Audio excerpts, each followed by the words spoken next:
we are entering session 3, learning from investigations, and later this afternoon, learning from monitoring as well. And for this session 3, I would like to present my dear colleague, Nathalie Duquenne.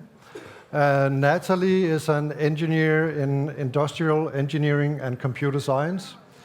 She used to work with the French Institute of Transport in many years and have been with the agency for even longer by now. I don't think further introduction is necessary. Please give Nathalie a hand.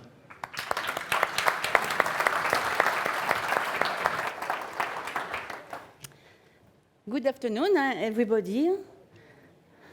As Kim guessed, I hope that your lunch was good.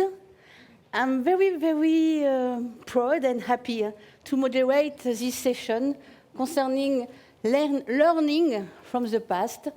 I'm very happy with my speakers, my 3 speakers, completely different, you will see. It will be, I'm sure, a nice moment. We have 90 minutes. We have 3 presentations. And I hope that you will enjoy this type of presentation. So first, I would like to introduce Greg Morse. He will be on remotely. Greg, you can hear us? All is okay for you? Hello, yes, I can hear you. Can you hear me in the auditorium? Okay, maybe some words about your CV. You are the operational feedback lead RSSBs, RSSB's Rail Safety and Standard Board. Greg was involved in extracting lessons from incidents on the GB rail network. And what it is also important is sharing them with RSSB members, companies. You will see in the presentation, it's learning from the past. I will not say more, and I will give the floor to Greg. Greg, the floor is yours. Thank you very much, Nathalie. Greetings, everybody, from a typically rainy United Kingdom today. And as Nathalie said, that I will be telling a story about lessons that GB Rail has learned in the past.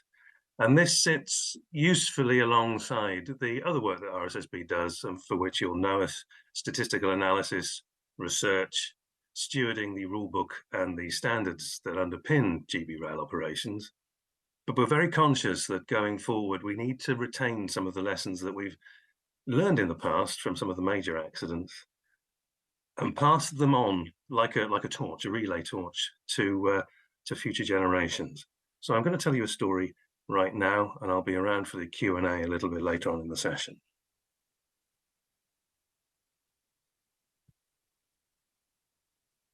Waiting. That's the lot of the driver when the signal ahead is red. Waiting in a loop for an express to pass by. Waiting in a yard for the off. Red means danger. It also means safe. As we all know, red signals warn drivers of points set against them, obstructions up ahead, and of course other trains.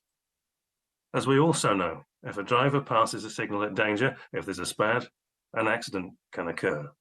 It happened at Slough in 1900. It happened at Norton Fitzwarren in 1940.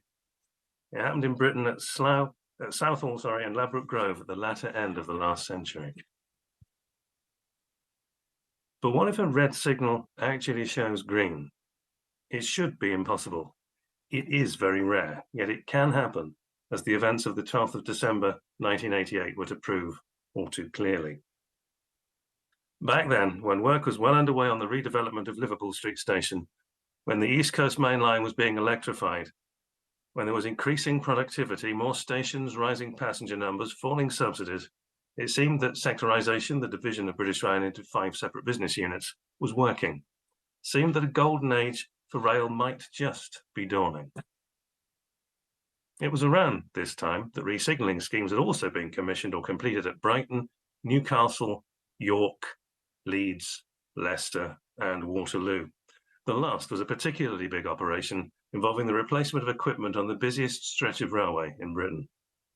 On the evening of the 27th of November 1988, an overtired undertrained technician left a bare live wire in a relay room at Clapham Junction a huge signal box on a gantry that spanned a sea of lines at the station throat. 2 weeks later, further work jolted the wire, causing it to touch a terminal, make a connection and prevent a signal from returning to danger after the passage of a train. Just after 8 a.m. on Monday the 12th of December, a commuter service was heading for the cutting where that signal stood. On board, the crowded, cowed passengers were deep in conversation, deep in their morning papers, novels, thoughts. Green light followed green light, the usual story, except the last one should have been red. As the train rounded the curve into the cutting, its driver saw another blocking the line ahead. He applied the emergency brake, but it was too late. The collision forced the leading coach to the side, where it struck an empty unit passing on the opposite line, killing conversations, thoughts, and 35 people. 35 killed and almost 500 injured. If you've seen me present before, and some of you may have done, you may have heard me mention an accident in Scotland at Polmont. Polmont, where a lightweight driving trailer struck a cow and derailed. Polmont, in which 13 people were killed in 1984. Yet even that was nothing like Clapham, whose death toll was worsened by the fact that the displaced carriages had nowhere to go, hemmed in as they were by the empty stock on one side and a retaining wall on the other. The chairman of British Rail at the time, Sir Robert Reid, visited the crash site and accepted full responsibility on behalf of the organisation. He knew there was much to be done, but within a few months, the questions some had raised on the eve of sectorisation about standards, staff cuts and chains of command would come up again when 2 fatal spats occurred in just 3 days, at Purley on the 4th of March 1989 and Belgrove, also in Scotland, on the 6th. The impact of Clapham was especially profound, as the railway had been enjoying a period of improved safety. Yes, there'd been some major incidents, but people were starting to believe that accidents on the scale of Hither Green and Harrow and Wilston, which you can see on the screen there, was something that was part of the past now.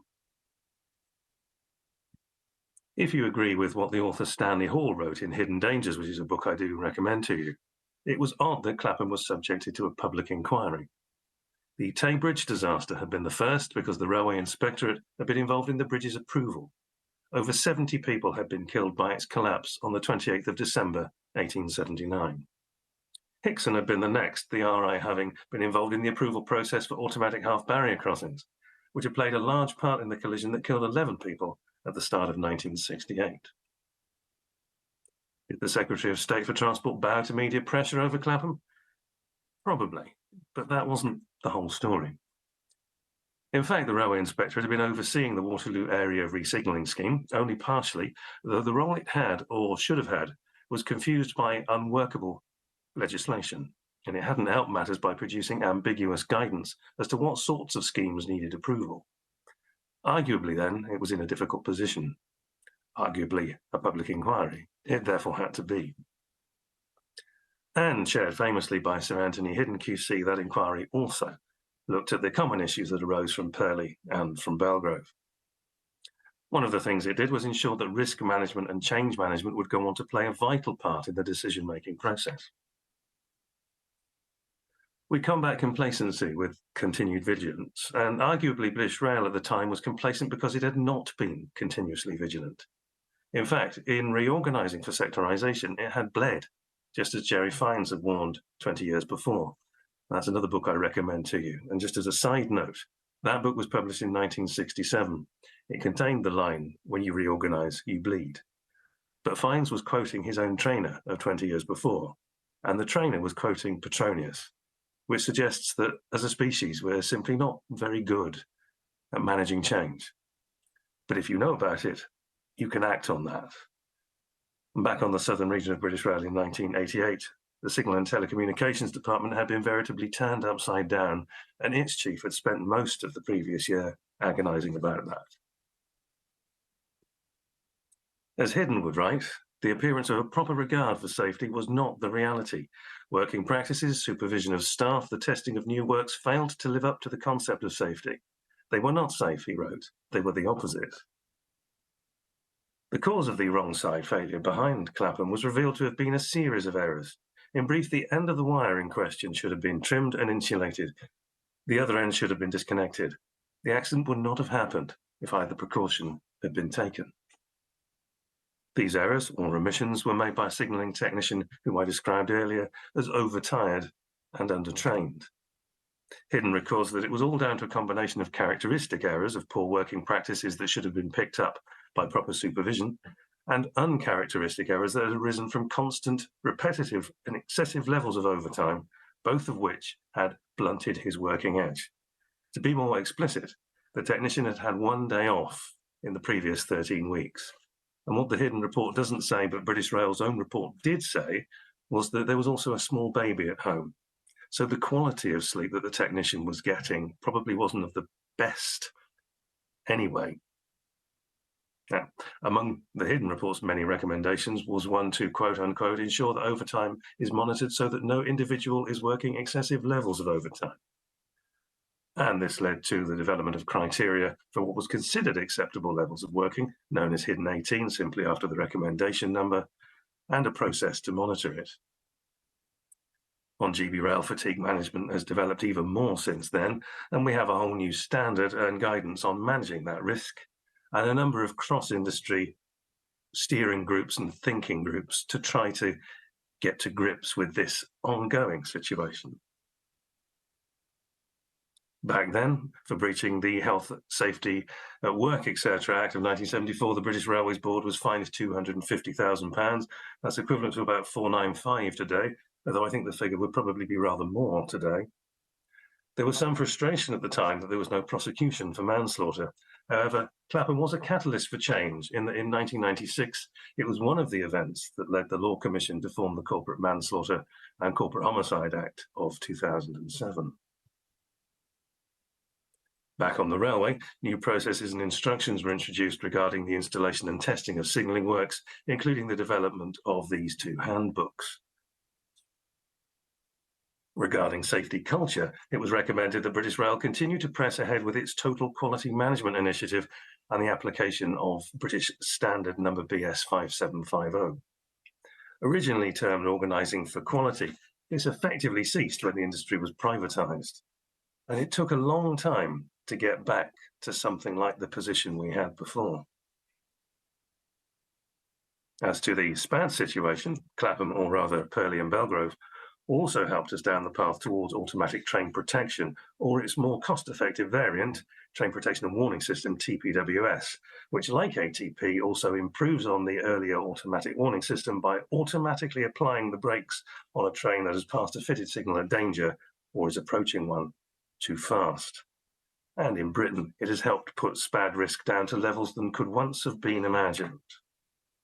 And of course, TPWS is merely one in a long line of safety improvements, from the adoption of lock, block and brake by 1900 to the increasing mechanisation that has helped train accident fatalities fall since 1950.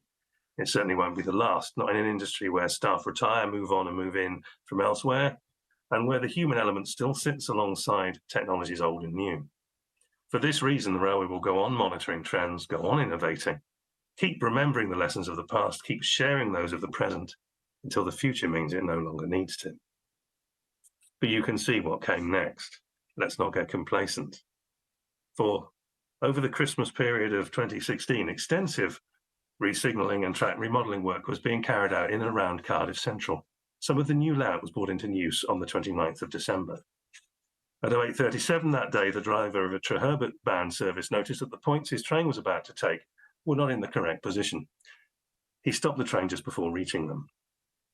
As Simon French, and you can see him on the left there, the Rail Accident Investigation Branch's chief inspector at the time said, "This alarming incident serves as a timely reminder how easily things can go wrong when railway infrastructure is being upgraded or renewed.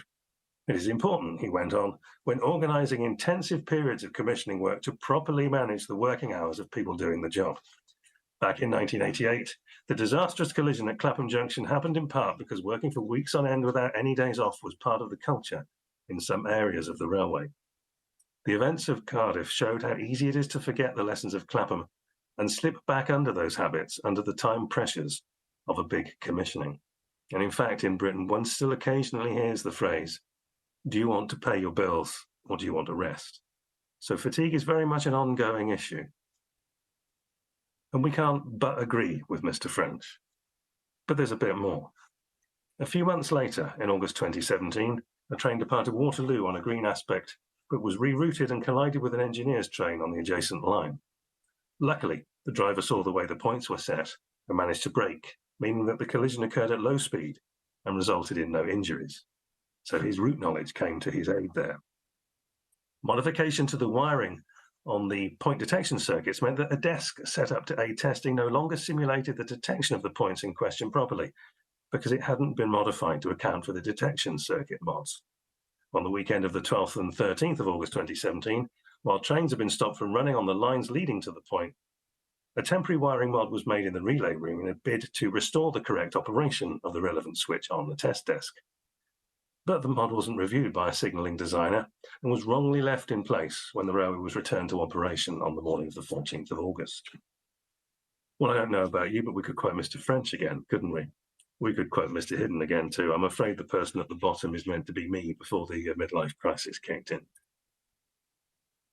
We can say again that we combat complacency with continued vigilance. We can say corporate memory exists only while we remember it, and we have a generation of railway people coming up who will not have lived through the big recent accidents like Clapham and, dare I say it, Southall, Ladbroke Grove, Hatfield, Ufton and Potter's Bar, all big accidents on GB Rail that led to change, but they're now quite a long time ago. I like to think presentations like this one help. In this space, I give this presentation to a number of GB Rail companies. But Volker Rail, more importantly, has recently produced a working simulation of the Clapham wiring and what happened to it on that fateful day in December 1988. And perhaps better still, Siemens Mobility have built an exact replica of the model of the wiring that was shown to the Hidden Inquiry back in 88-89. And you can, and I have done, you can make the wrong side failure, you can hear the clunk, and you can know that that is ostensibly why a small girl had a birthday party without her father present. It's a very sobering experience. And one I recommend to you, because I think we need to have that reminder as frequently as we can. We can talk about railways being whole systems, and that's something we don't always seem to consider when the work of one sector, certainly on GB Rail, cuts across that of another. Everyone needs to understand how their action or inaction can affect safety, and that's from senior managers to people insulating wires, tightening fasteners, actually doing the work. At the same time, we need to be aware that what was a risk in 1988 may not be one in 2028, 38, 48. As our reliance on digital technology grows and puts a correspondingly greater emphasis on software integrity and cybersecurity, and we are putting quite a lot of eggs in that particular basket. In short, it's all about understanding and managing risk. Anthony Hidden suggested British Rail had become almost blind to the risk from wrong side failures, contrasting it with its focus on SPAD risk. BR was probably right to put proportionately more focus on SPAD risk. The Purley and Belgrove accidents attest to that, but not to the exclusion of wrong side failures or any other hazard come to that. Of course, it's totally rational to put most risk reduction effort into the areas where risk is highest or where there's the most scope for risk reduction. But we do have to keep our risk assessments fresh. And that means looking regularly at what we do, the risks from doing it, and how to do it safely. Excuse me. We also, I think, need to remember that low risk doesn't mean no accidents, just as no accident doesn't always mean low risk.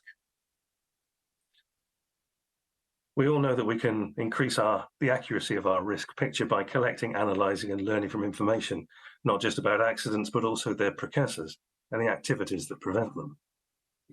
Hidden was damning about BR's failure to collect information on wrong side failures systematically. But after Clapham, it tightened up its safety arm and centralised recording by bringing together previously disparate sets of information into BRIMS, the British Rail Incident Management System, the forerunner of today's Safety Management Intelligence System, which RSSB facilitates. In fact, the latter replaced the former soon after privatisation and is constantly being upgraded and updated, reconsidered to try to make it as pertinent, relevant and as wide-ranging as it possibly can be. Mind you, data and information are only any use if we analyse the results, understand what they mean and act on them. And that means out on the railway, not just on paper. thank you very much for listening to me this afternoon. It's been an honour to talk to this event. I must thank Wayne Murphy, my RSSB colleague, for the amazing slides that you will have been watching, hopefully instead of looking at my face this afternoon, and also to the technical team at your end, which has been a really excellent and very worthwhile experience for me. So thank you all for listening.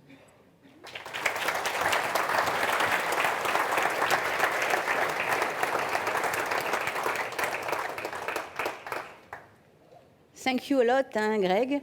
We hope that the weather, I don't know, perhaps is the same as here, because we have rain, but we don't know in UK how is the weather. But thank you very much for your presentation, very dynamic.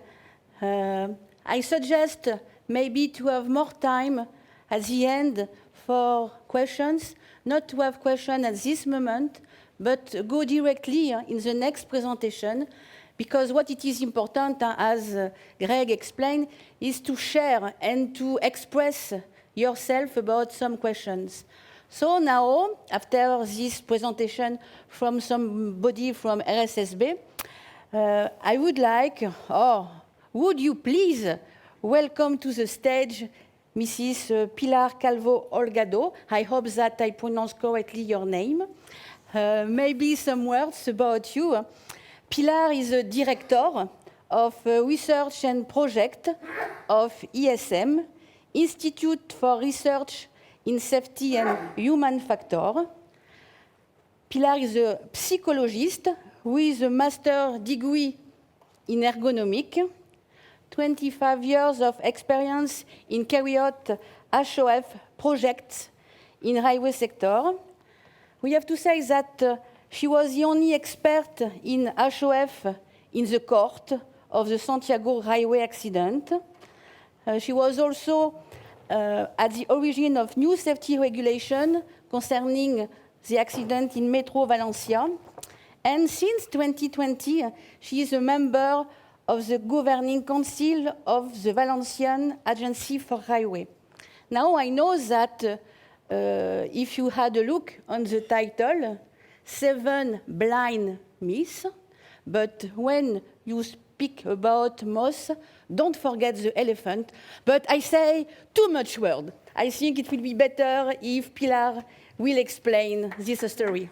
For change, Nathalie. For change. Okay. Hi. Okay. Okay, good afternoon. Thank you for inviting me to this European Safety Days on the 10th anniversary of the Santiago accident. 7 blind mice, lesson learned in human and organizational factors from catastrophic railway accident. When a catastrophic railway accident is investigated, we should open our eyes to search for all the contextual interactions that gave rise to a particular situation. Probably, a frontline operator may not have been able to effectively resolve the complex demands of the tasks assigned to them.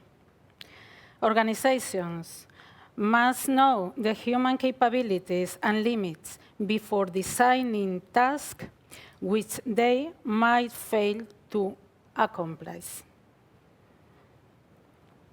In the same way that the systemic approach is the only one valid to investigate an accident, the systemic approach is crucial to design safe railway systems, where people are to be placed to cope with dynamic work and all its variations in real time.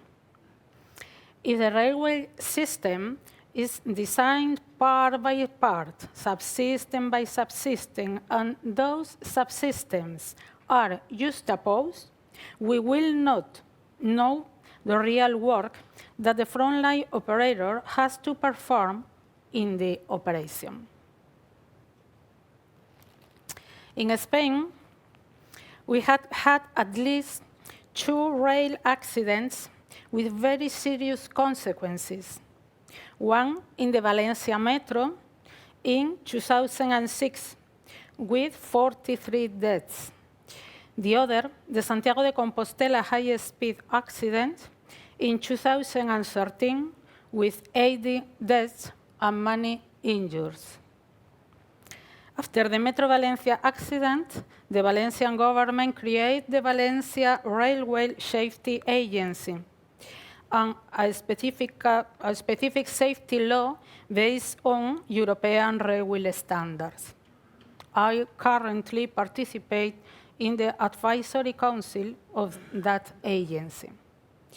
Regarding the Santiago accident, I conducted the only judicial expert analysis from the perspective of human organizational factors at the request of the train driver's defense, declaring in court.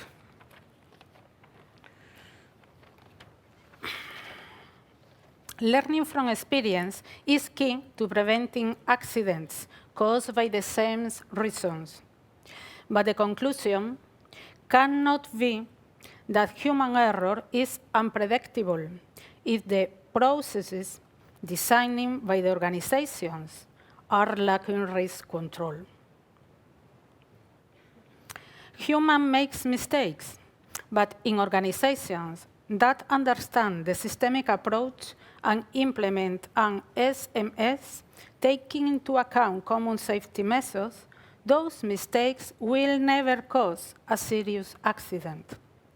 Rail services cannot be based on human weaknesses, but on their strengths. Learning from experience from Santiago de Compostela accident. What can we learn from this accident in terms of organizational and human factors, and who should these learnings be directly to primarily? The learning is addressed, on the one hand, to the infrastructure manager and the railway undertaking. On the other hand, to the National Safety Authority and the National Investigation Body. Infrastructure manager and railway undertaking. In the implementation and deployment of the SMS, they should consider the human error risk assessment and mitigation as core work. The risks that are intended to be exported from the organization to individuals must be managed by organizations. The results of mitigation must be in the worst scenario. Individuals, workers, do not have the capacity to perform planning and risk management functions. Shared or potentially exportable risks between the infrastructure manager and the railway undertaking must be assessed and adequately mitigated at source, taking into account possible honest error by train drivers. Before introducing the train drivers in a line training process, the line must have mitigated the possible catastrophic risks. The interfaces with the driving position are multiple and varied, and are not limited to the interfaces for which the railway undertaking is responsible. The infrastructure manager must evaluate critical interfaces with the driving position and must opt for the safest alternatives to ensure safe driving. Companies must make evident the way they tackle the systemic approach, the risk-based approach, and the barrier approach, taking into account human capabilities and limits. Human organizational factors must be considered in the operational planning. The mindset of management teams about the complexity of frontline work should be one of the central pillars of a positive safety culture. We cannot accept the belief that the mere existence of a book of rules or a maximum speed table implies that any deviation from it is an infraction. Having a rule book is not an effective barrier against inadequately designed systems, nor a shield that guarantees the professional work of frontline workers. Driver training is essential, but it is not vaccine against unintentional human errors. Training should never be an excuse to lay all the responsibility for safety on the drivers. The managers and chiefs who carry out supervision should not only assess possible non-compliance, but also the difficulties and risks that may arise in the operation in certain tasks. Redesign or regulatory change should be considered when necessary.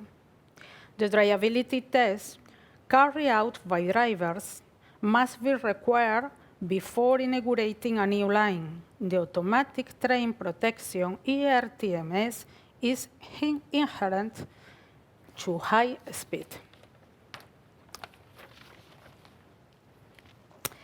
Change management always requires an assessment of the risks, taking into account those who have to work in the front line. Production, in the sense of reducing travel times, should never be an excuse to minimize the safety conditions of a line. Learning from past accidents, whether or not they have occurred in their own organization, should be a requirement for those in the highest safety positions in the company. Since the Valencia Metro and Paddington accidents, where are we in terms of organizational and human factors? The separate processes to obtain safety certificates and safety authorizations should never obviate the joint risk assessment, taking into account how the human organizational factors are integrated both part by part and as a coherent whole. Confidential and effective risk reporting systems should be promoted and demanded and not facelift of the old complaints that have remained unanswered. Active participation of worker representatives in safety issues should be encouraged and demanded from companies, and not only a posteriori information of the decision made.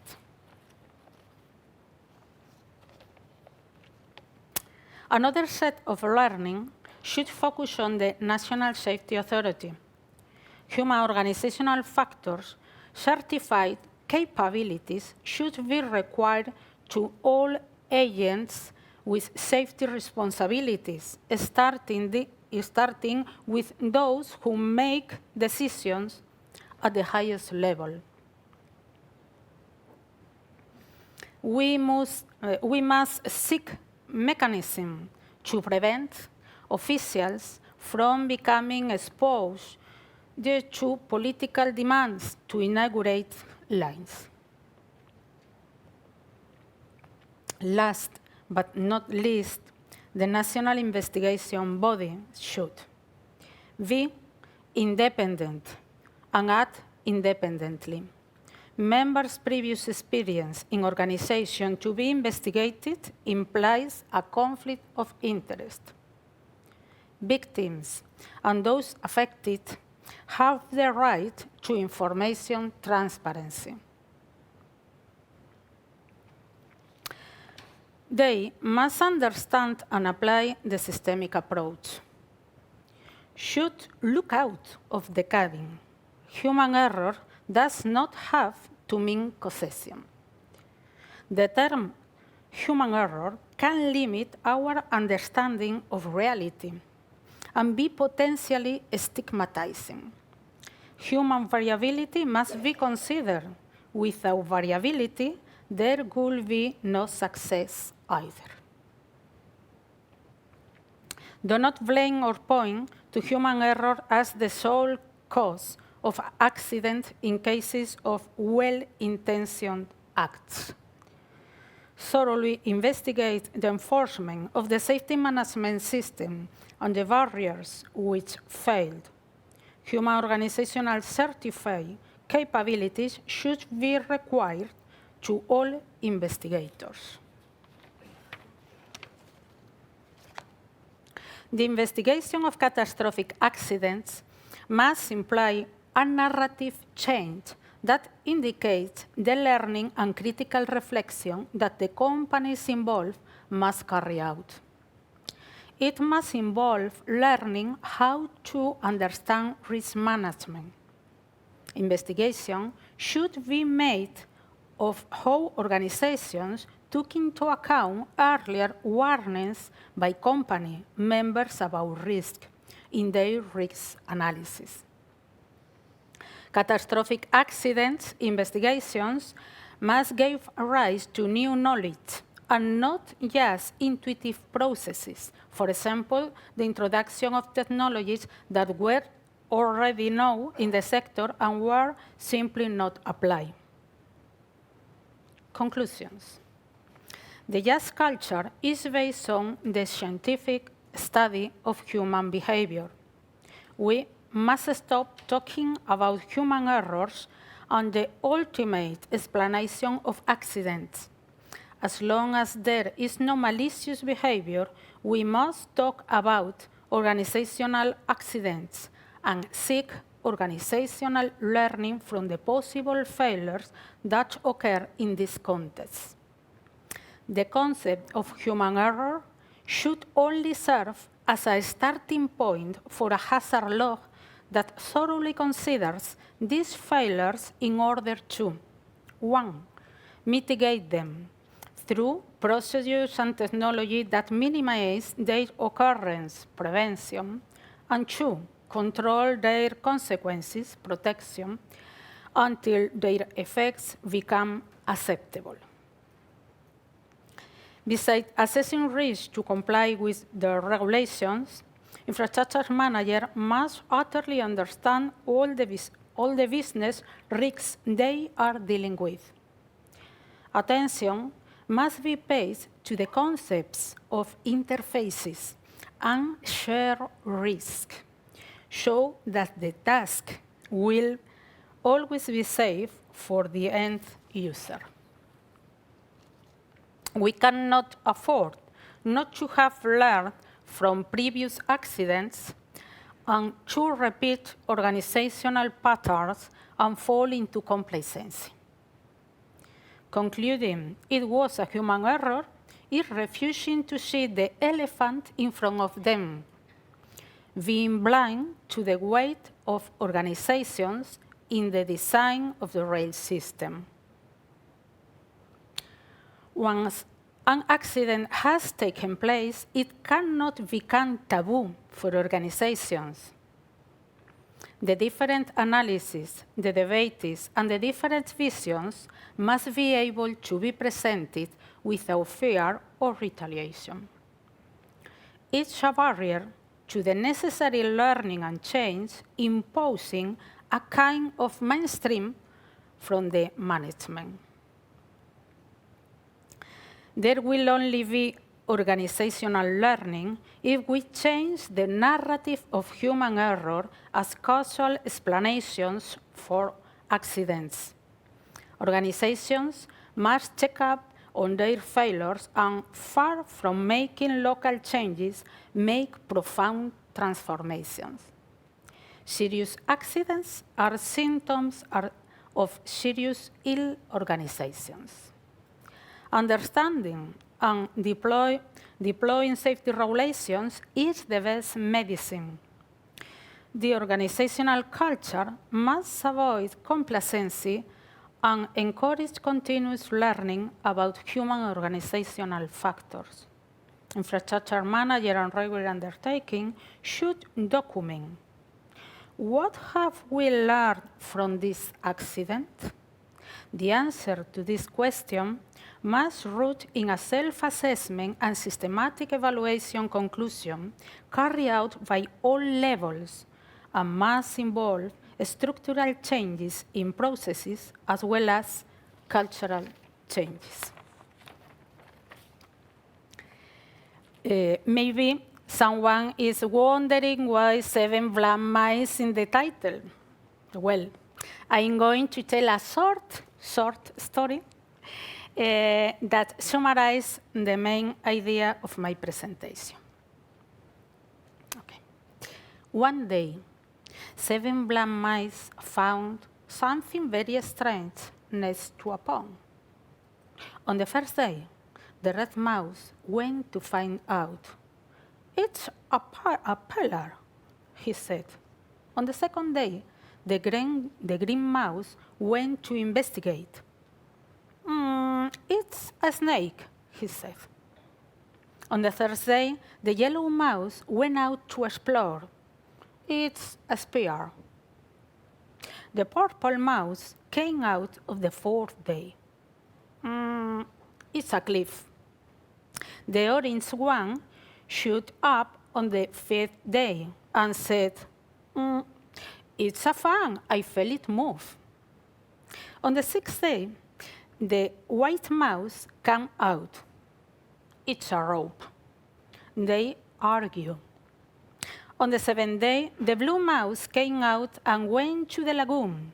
She found something very strange. She went up one side, down the other, cleaned up, and walked all over it. Oh, now I see, she exclaimed. It's as firm as a pillar, as flexible as a snake, as sharp as a spear, as white as a cliff, as breezy as a fan, as stringly as a road. But altogether, the very strange something is an elephant. Moral: if you only know in part, you will always talk nonsense. But if you can see the whole, you will speak wisely.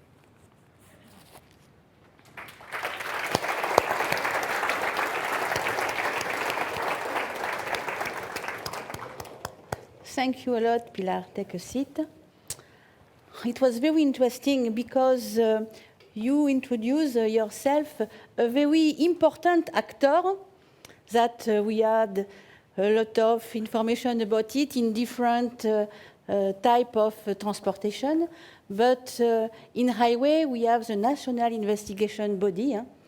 And to explain that, I would like to introduce Nelson Oliveira. Nelson is the Director General of GPIAAF, Office for the Prevention and Investigation of Accidents in Civil Aviation and Rail in Portugal. What we can say also is the chair of the National Investigation Body Network since 2010. Perhaps I don't know, Bart, perhaps it's the reason that I have decided to come back again in this very, very important topic that I have started at the beginning of my career at the agency concerning accident investigation, because we have, but you will explain, Nelson, a huge number of data. Don't say that we don't have data. We have a huge number of data, and I'm sure that Nelson will explain how you can make a harmonization between all European countries with the National Investigation Body. Nelson, the floor is yours. Thank you very much, Nathalie. Don't clap before you see if you enjoy the presentation or not. Thank you very much, Nathalie. Just a small correction. I'm head of the Management Committee since 2020, not 2010, because otherwise my colleagues will be more than fed up with me. Okay.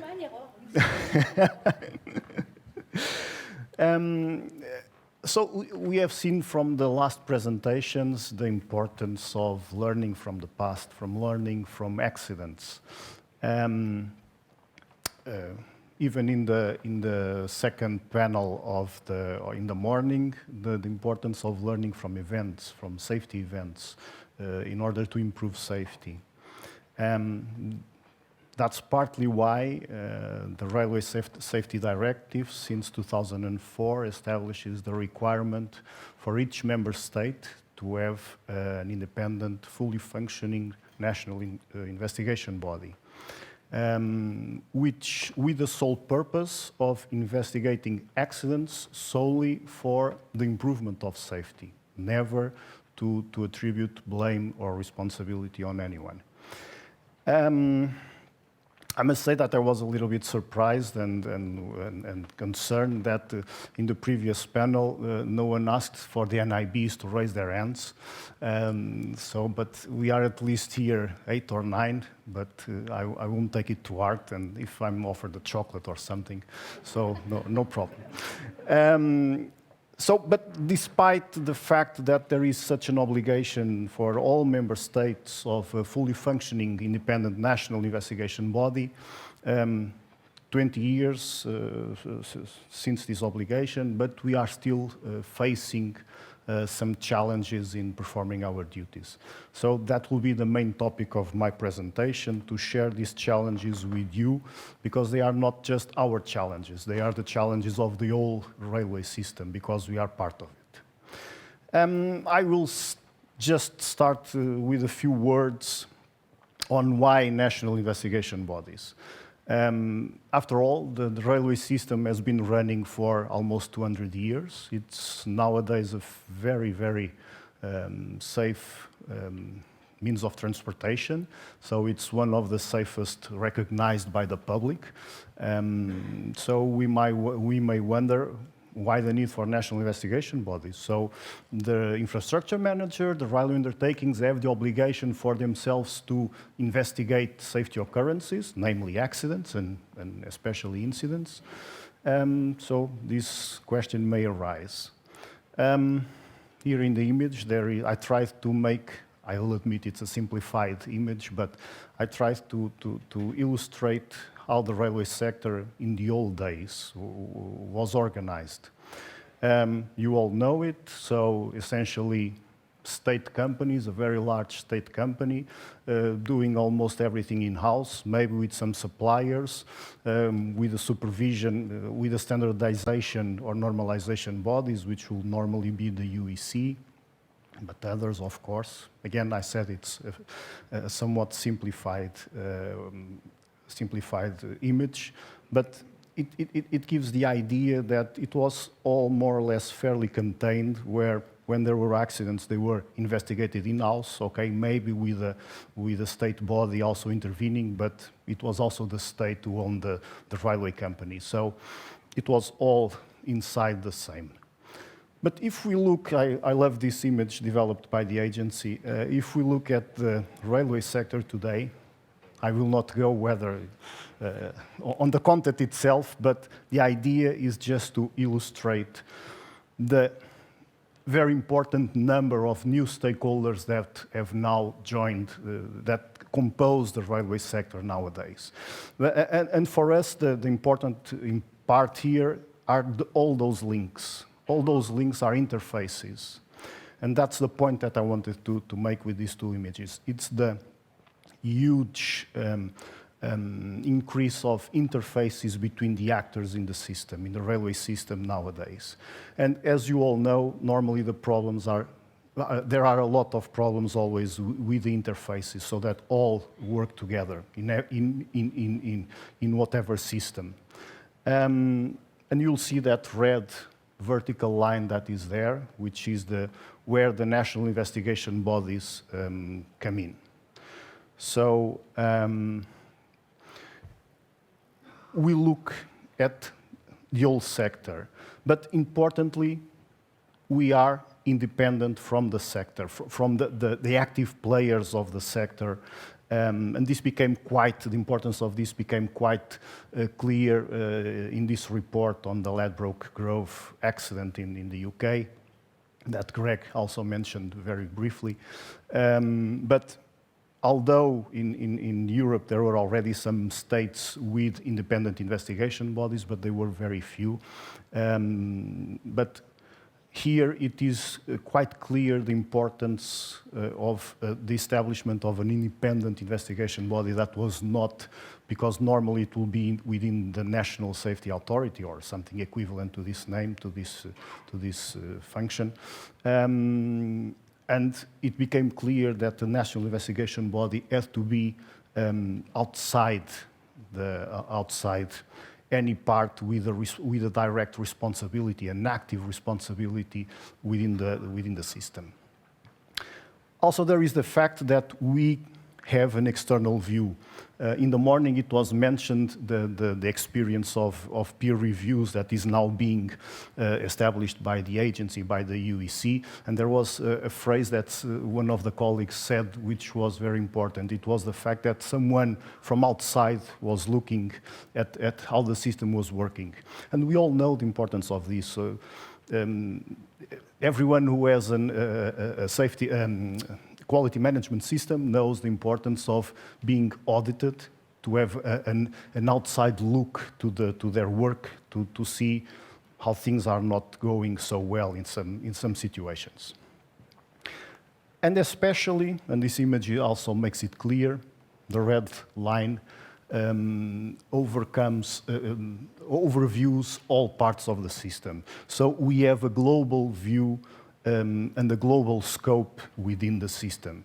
So when there is an accident, we can look at every part of the system, any relevant part of the system, even, and this is also an important difference from investigations that are made within the IAMs, the railway undertakings, and even the ECMs, where they have the obligation to look at their own processes, but the National Investigation Body will look at the whole of the social technical system, from where the work was done to even the government, so as we are in the liberty to address safety recommendations to any part of the system, including the government. I will admit it's not so common, but it has already happened several times.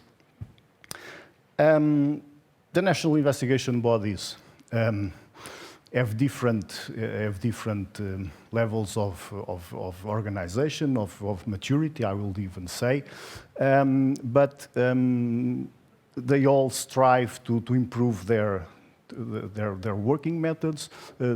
Mention was made in the morning about peer reviews in the railway sector. We are making peer reviews of ourselves since 2017, I believe, so also involved in a continuous learning process. Okay, so this is, I think I could more or less explain why there are national investigation bodies and the need for it. This links fairly well with our first challenge, which is to have sufficient and competent staff. So you will see from the requirement in the directive, where it is clearly stated the obligations of the member states regarding the establishment of an investigation body. And you will see that in most cases, the NIBs most NIBs are understaffed and have difficulty in recruiting and retaining competent staff. This is critical for our activities. There are even some countries which consider that the word body that is in the directive means a physical body, so one person. This is true. This makes difficult for some member states to fully comply with their obligations, and sadly we had that evidence at the recent accident in Greece, which makes it obvious the importance of a safety investigation body, independent. So for this, it is important for the European Commission to effectively monitor how member states are applying this obligation of having a fully functioning independent body. A second challenge that I would like to bring to you is when we are speaking different languages. When we, the NIB, are undertaking an investigation, we reach some conclusions, or during the discussions for evidence finding during the investigation, and we interact, as you can imagine, with involved parties in the accident. And when we start speaking of things like SMS, which I will recall, it's an obligation, a fully functioning SMS is an obligation for any IM or a railway undertaking. When we start asking how it is integrated within the activities of their companies, how risk was assessed and evaluated in the definition of their own procedures, of their own rules. When we start speaking on human factors, on concepts like just culture, that was very well mentioned in the previous panel, then we get answers that are not in line with the framework that is established by the Railway Safety Directive. We are faced with safety that it is still rule-based and not risk-based. The rules are not... rules could be very well when the railway system was more or less stable. But the society nowadays is changing a lot, so rules cannot be stable in time. They must be based on the risk that is ever-changing. And also the recognition, as it was mentioned before, I think the recognition that there is variability in the human behavior, because most of all railways involve a lot of people, and so people are the frontline operators, and their performance varies, and this variability must be acknowledged by the system. So you'll see when we receive answers that while you should consider human factors in the design of the work, and we receive answers that no, it is the worker that needs to adapt to the job and be 100% safe and 100% correct in all the actions that it does. I think we all understand that this cannot be. No human is 100% accurate in what it does. So this is what I mean by speaking different languages. In our investigations, we have to use baselines. We have to use a common reference, which will be the Railway Safety Directive, which will be good practices, which will be commonly accepted good practices within the industry. So we have to compare how the system is dealing with this, and many times, and our reports are evidence this, I hope, quite well, which is the gap between which is the requirements and the reality.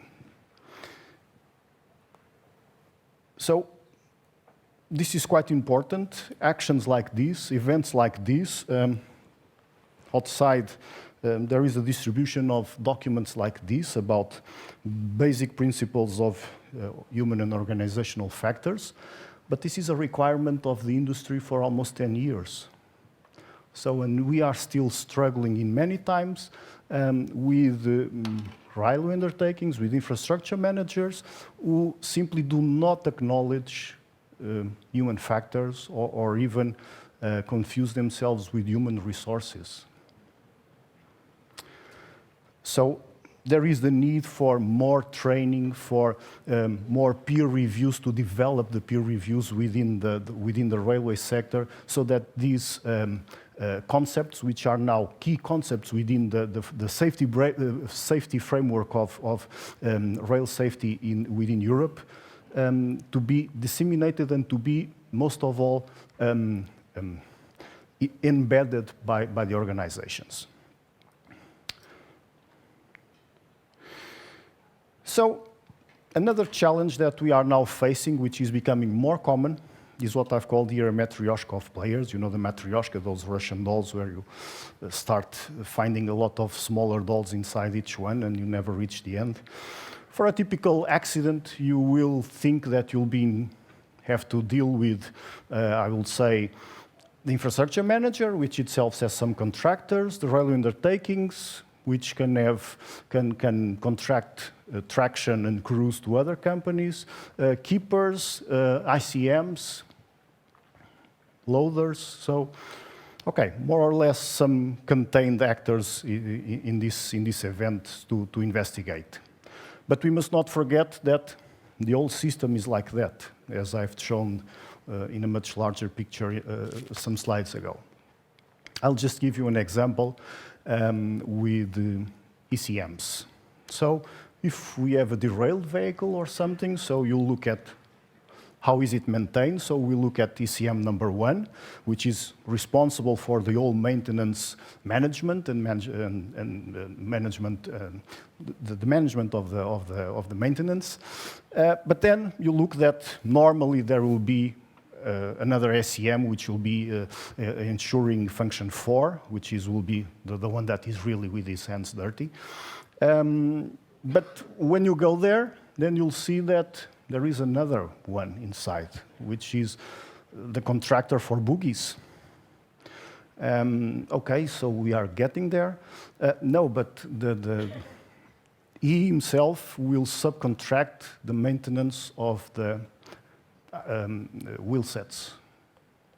Okay, so we go to another one, which may be in another member state. So an added complexity to the investigation, but we have to deal with that. That's no problem. We can handle complex investigations. But then he himself, as another subcontractor, maybe just for the roller bearings or the axle box or something, and this can continue on and on.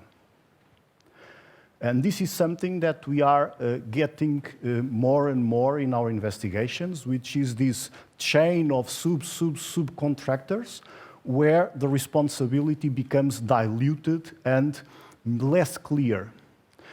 And where the paperwork and the trail of paperwork and the trail of evidence for the management system becomes more and more difficult to establish. This, of course, for us, we can deal with that, provided that we have enough resources, but it is a problem for the system itself, because it requires an extra level of control on the part of the SEMs. It's not just subcontracting to someone who is making the work for less cost. Sometimes, and it was found, the maintenance of axle box was done in the hand of, at the end of a garage somewhere in a member state on a very small village. But this has to be controlled by the one who is in charge of the maintenance. And this is an added difficulty, an added challenge to the sector. There is also the problem of monitoring by the certification bodies, because it becomes a lot of trouble to do that on very number of players. And of course, the supervision that is done by the NSAs and by other bodies in charge of monitoring the SEM. Fourth challenge, the implementation of safety recommendations. So many times we see that we issue safety recommendations. The answer from the addressee states, okay, we have done everything, we have a perfect organization, and we have complied with all safety recommendations that we have given, but many times accidents continue to happen that could have been prevented by an effective implementation of safety recommendations. And many times the safety recommendations take longer to implement and take on for years. So NSAs must take decisive actions, and NIBs should improve the public awareness. Ourselves should make this more clear in our annual reports. The final challenge that I would like to share with you will be the problem with judicial and safety investigations. So, as you know, we are not aimed at and cannot devote ourselves to find, to attribute blame or responsibility, but in many countries, member states, there is the tendency from the judicial system to rely on us to make their own investigations. And this is the worst thing that can happen to an NIB, which is to be confused with the party which is responsible for attributing responsibility. So it is very important that the European Commission monitor and act upon these cases, because this clearly detracts from learning of safety learning. There are cases where, and I know that my time is almost has already ended, but there are many cases where even the NIBs do not have access to evidence for months, where the judicial come and they seize the data recorders from the accident site, and the NIB does not have access. So this is preventing learning from the accident. This is preventing other accidents. So, in conclusion, I've shown you some difficulties, the challenges. Some of the challenges that come up from the meetings in the NIB network. I will end up by saying that the NIBs must be provided with sufficient means, that there must be an active overview on the part of the European Commission on how the member states have effectively implemented the regulation, the railway safety regulation, and especially that all actors must be mature enough to have a good discussion and for the benefit of the European rail safety. So I'll end my presentation here. Thank you very much.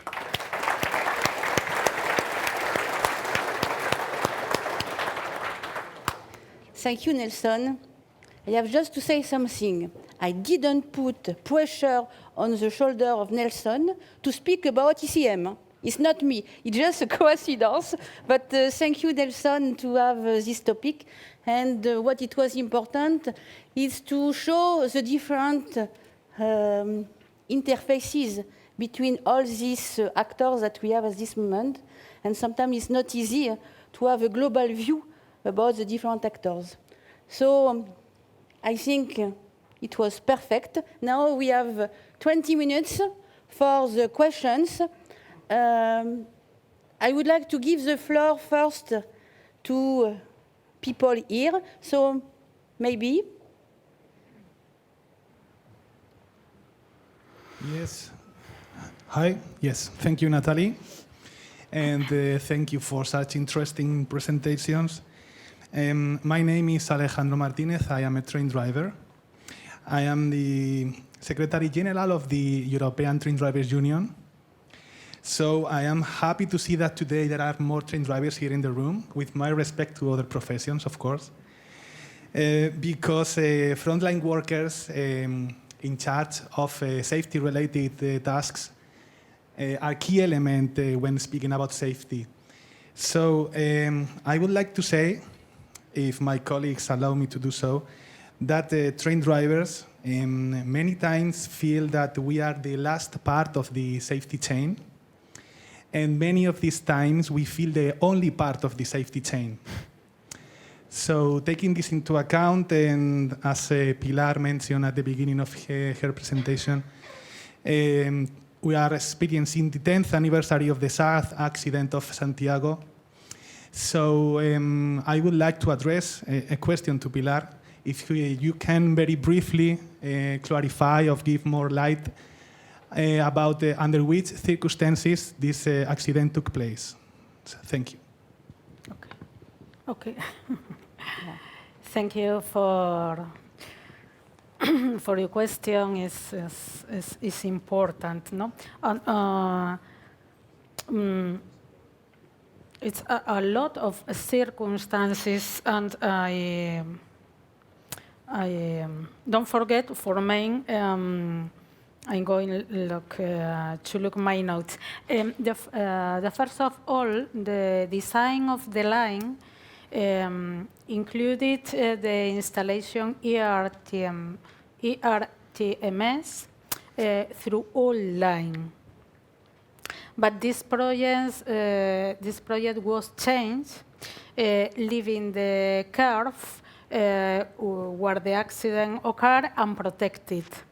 Risk assessment hasn't done. The line was just a position of two tracks of line. One high-speed line and the other conventional line, joined in a curve without ATC. without ERTMS. Before the curve, there weren't any signal in the infrastructure for reduce the speed.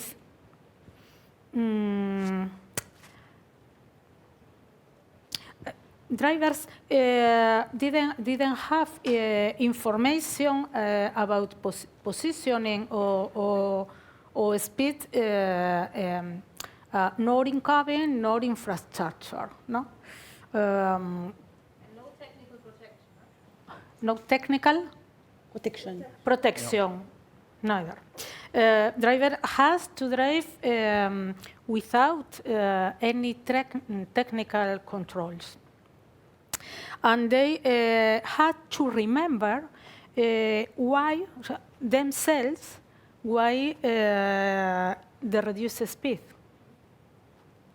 And when? Before the curve, green signal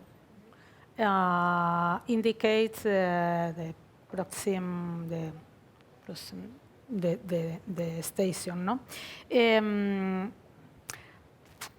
In the moment when the driver used to remember the point for reduce, one of the communications between crew and drivers take place.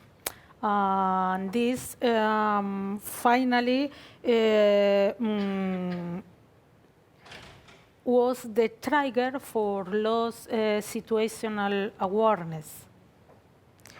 And finally, the official investigation report never point out the underlying factors. And it was on the news, it was fatigue and then going double the speed as allowed. yes. But was it really fatigue? The speed needs reduced 200 to 80.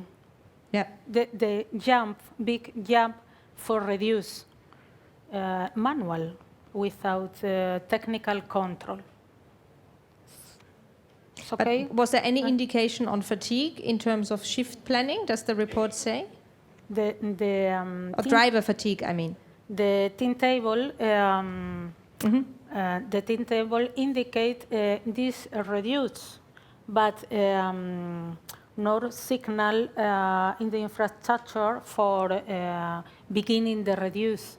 And Yeah, I understand. And then the communication came in.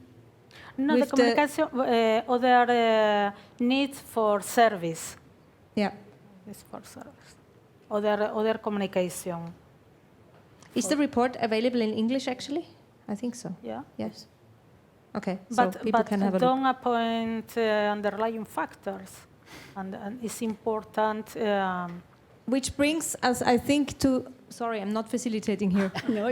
Maybe you but can. there, If but you I want. saw a question on the app. I saw a question on Slido, which is related to whether these issues, the challenges you mentioned, Nelson, are the challenges of the authority or the NIB, or are the challenges of the operator? And I think that would be... I'm not sure if you see it on Slido. Yeah, I see it. Because, you know, how can we ensure a thorough human factors investigation for cases like Santiago de Compostela and many others? We had just one in Fürnitz, which I bring tomorrow. And whose responsibility is it? And how can we train NIB investigators and the whole matryoshka? Yeah.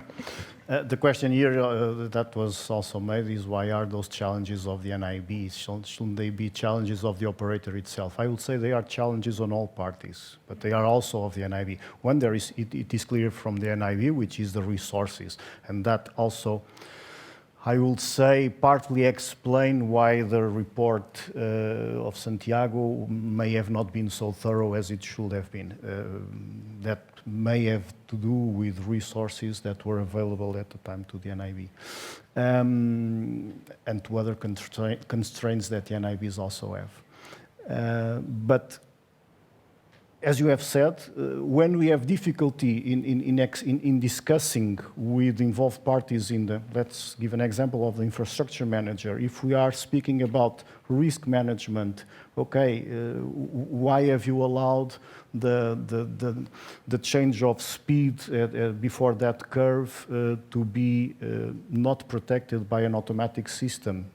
And on the other, I don't know if that was the case, so it's just to use the example. And on the other side, you receive the answer that there is no need for a risk analysis because drivers know where to stop. Yeah. Root knowledge. Yes, so that's a difficulty because we are speaking, I'm speaking Portuguese and he's speaking Greek or something and we cannot understand ourselves. So it's the same thing if we are speaking about safety culture. If you are speaking about just culture, if you are speaking about the fact that people who have safety-relevant tasks but don't have any safety net, or not even that, the event of failure, which is something which is certain. We all fail, so it is certain that somewhere a driver will not comply with the signal, and this is not studied and it is not controlled. So we have a difficult. That's why I've said it's a difficult. We are not speaking the same languages. We can, even if we address safety recommendations, probably they will be to a level that is not understood by the end implementer.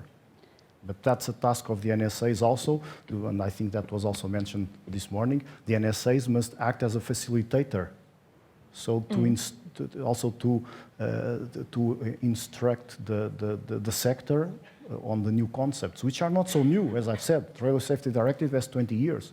So I don't know if this answers your question. I agree, actually. I fully agree. And I see the NSA, that's what I meant this morning. I see the national supervisory authorities in the role of promoting training for investigators, for the operators, so they get human and organizational factors knowledge to have a better investigation or more detailed investigation in cases like Santiago de Compostela. It's very superficial when you read the report. It's very superficial, and then you get what is on the news. The news still says it was driver fatigue because of overtime and work overload. It still says that. You know? If I'm, oh, sorry. I think maybe you can give your microphone to Mr. Please. Thank you.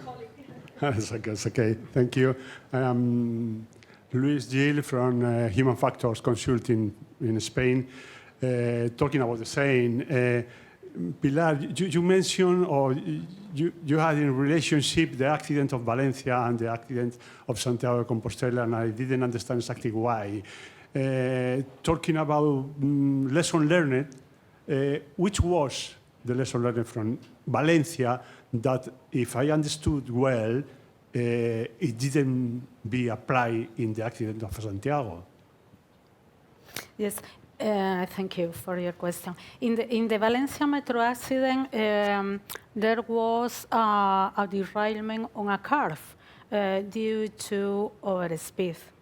There was an ATP, ATC, nor beacon.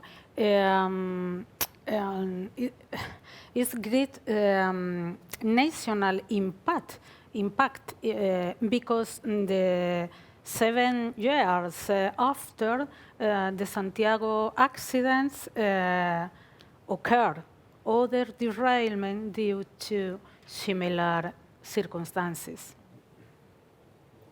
We didn't understand. We didn't learn anything. Mm-hmm. Okay. Okay, you can. Hello, again, Luca Save from The Blue.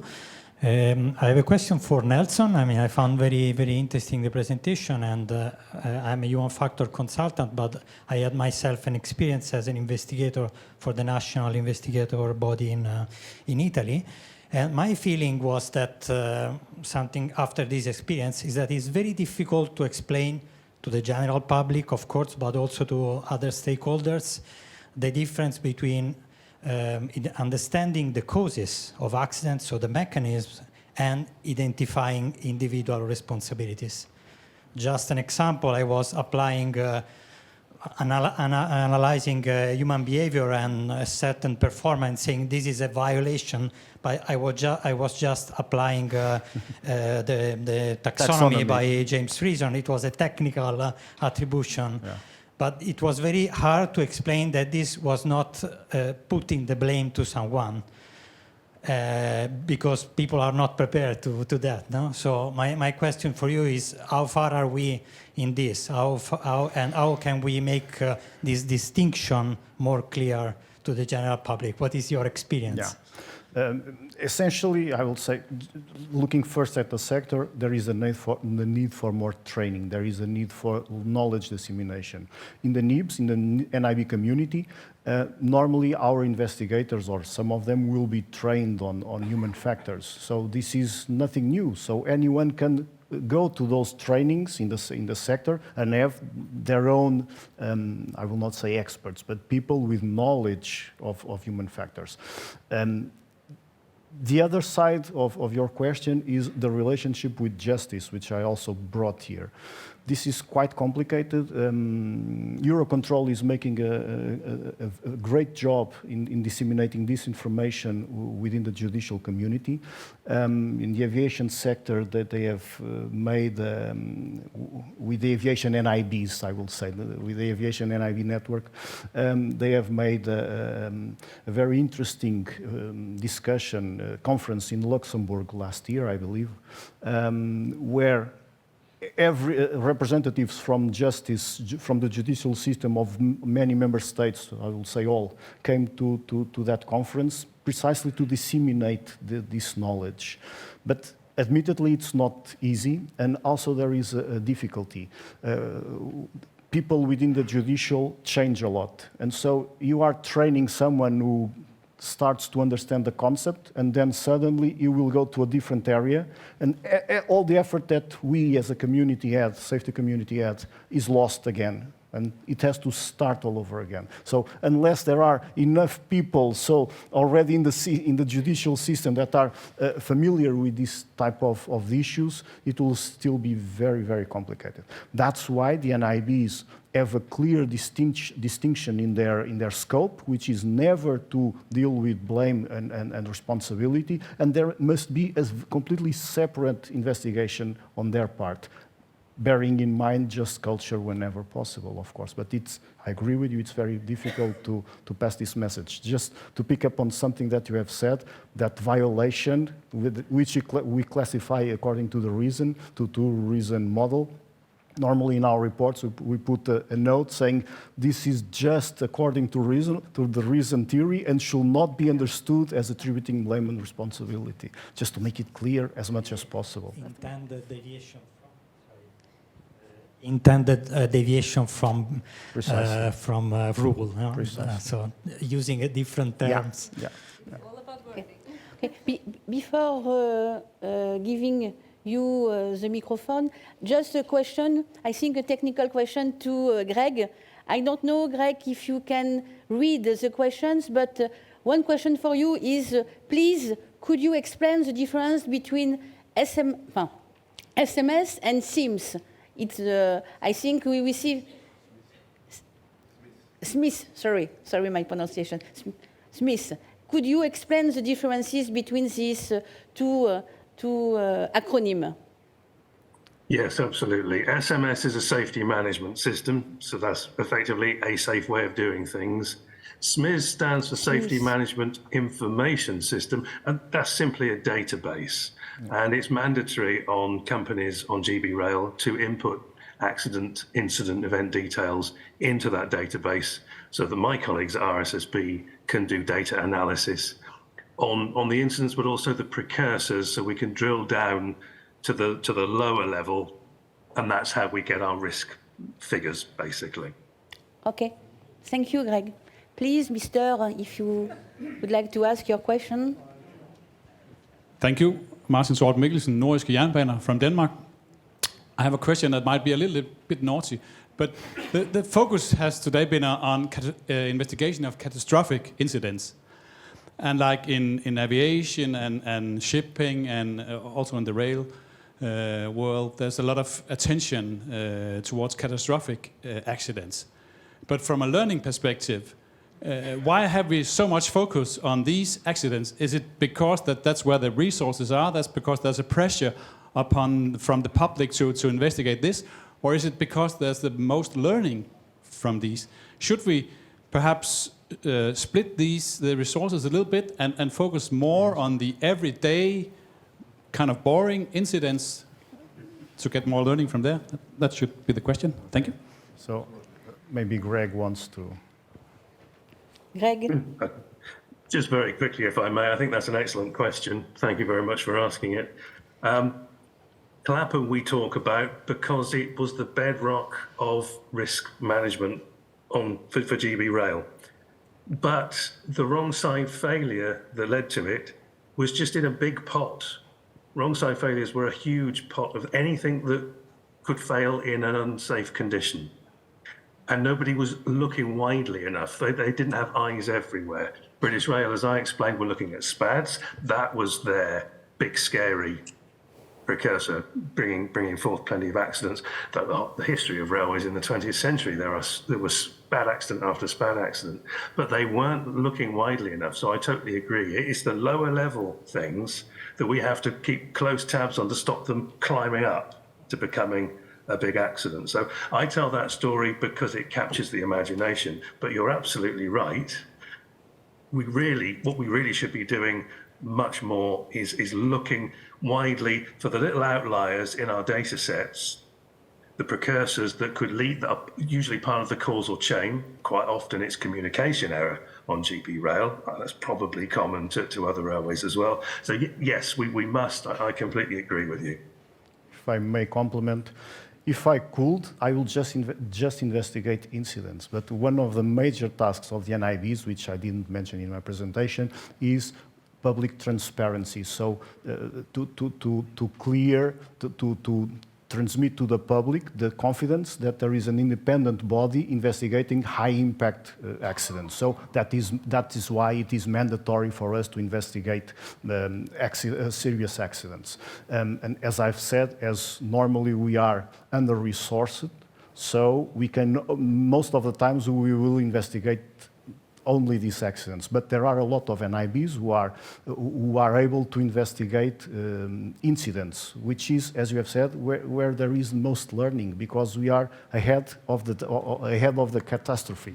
So it is where we are preventing accidents. But of course, in investigating an accident, we are going to prevent further similar accidents, that's for sure. But yes, and we must not forget that it is the first obligation of investigating incidents is within the sector itself, within the infrastructure manager, the railway undertakings, and the ECMs. So they have their own obligation to be the first in the first line to investigate incidents. Okay, thank you, everybody. I think we can applaud and congratulate our speakers again.